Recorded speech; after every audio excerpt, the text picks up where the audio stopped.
Hello friends, আজ আমার নতুন ব্লগে তোমাদের সবাইকে স্বাগত। আজ আমি তোমাদের সঙ্গে শেয়ার করব আমার প্রথম থেকে তৃতীয় মাসের যে একটা রুটিন তৈরি করেছি, সেই রুটিনটা আমি তোমাদের সঙ্গে শেয়ার করব। প্রেগনেন্সিতে যে তৃতীয় মাস পর্যন্ত যে সব খাবারগুলো আমি খেয়েছি, যেইভাবে চলেছি, সেইগুলোই তোমাদের সঙ্গে শেয়ার করছি। আর দেখতে পাচ্ছ, এগুলো হচ্ছে কুলকে শাক, আর কেউ কেউ একে কুলেখাড়া শাক বলেও থাকে। আমার মা সকালবেলা উঠেই এই কাজটা করে থাকে যে কুলকে শাকগুলোকে সিদ্ধ করে রেখে দেয়, আর আমি ঘুম থেকে উঠে এর জলটা খাই। প্রথমে আমি 1 কাপের মতো এই কুলকে শাকের সিদ্ধ করা জল খেয়ে নেবো। এরপর আমি ছোলা আর বাদাম ভিজিয়ে রেখেছিলাম, তার মধ্যে নিয়ে নিয়েছি 3টে কাজু। কখনো কখনো 3টে করে 4টে করে কাজু বাদাম খেয়ে থাকি, আর ছোলাটাও খেয়ে থাকি। আর হ্যাঁ, এইগুলো খাওয়ার আগে আমি সর্বপ্রথম আগে 2টো বিস্কুট আর জল খেয়ে থাকি। নয়তো আমি খালি পেটে যদি এই কুলেখাড়া শাকের রস খাই আর ড্রাই ফ্রুটগুলো খাই, তাহলে আমার একটা বমি বমি লাগে। তাই আমি সর্বপ্রথম আগে 2টো বিস্কিট আর জল খেয়ে থাকি। আর ড্রাই ফ্রুটটা আমি বিভিন্নভাবে খেয়ে থাকি, আর বিভিন্ন রকমভাবেই খেয়ে থাকি। তবে হ্যাঁ, আমার বাদাম আর যে কাজু বাদাম আর আলমন্ড বাদামটা, এটা আমি প্রত্যেক দিনই খাই, আর ছোলাটাও আমি প্রতিদিনই খাই। তবে খেজুরটা আমি কখনো কখনো একসঙ্গে খাই, আবার কখনো কখনো বিকালে ঘুম থেকে ওঠার পর খেজুরটা খেয়ে থাকি। আর এরকম অঙ্কুরিত ছোলা আমাকে খেতেই বলেছে সব সময়, প্রত্যেক দিনই বেশি বেশি করে। তারপর টিফিনের খাবার দেখতে পাচ্ছ আমার রেডি করছি।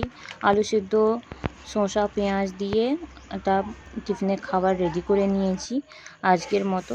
আর আমি বিভিন্ন দিন বিভিন্নভাবে টিফিনটা খেয়ে থাকি।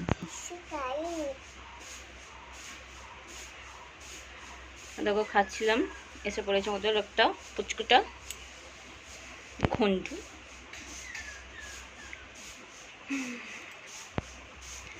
বাড়িতে থাকলে তো আমার দুষ্টুটা একেবারে সবসময় আমার কাছেই থাকতো।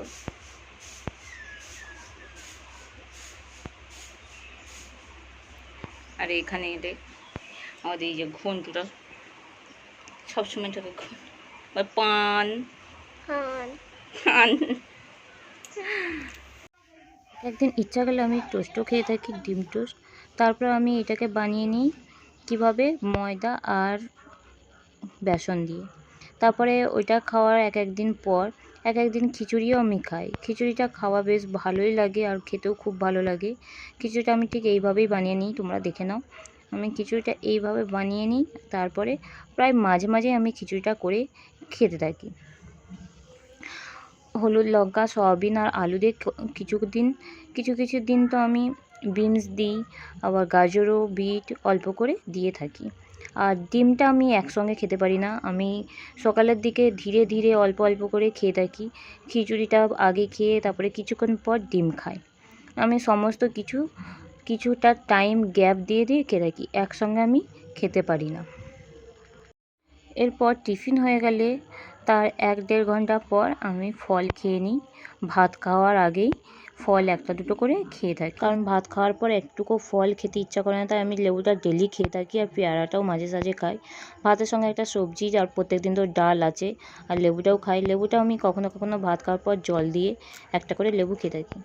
বিকালবেলা উঠে আমি যেগুলো খেয়ে থাকি, মুড়ি, কখনো হচ্ছে এই চিড়ে ভাজাও খেয়ে থাকি।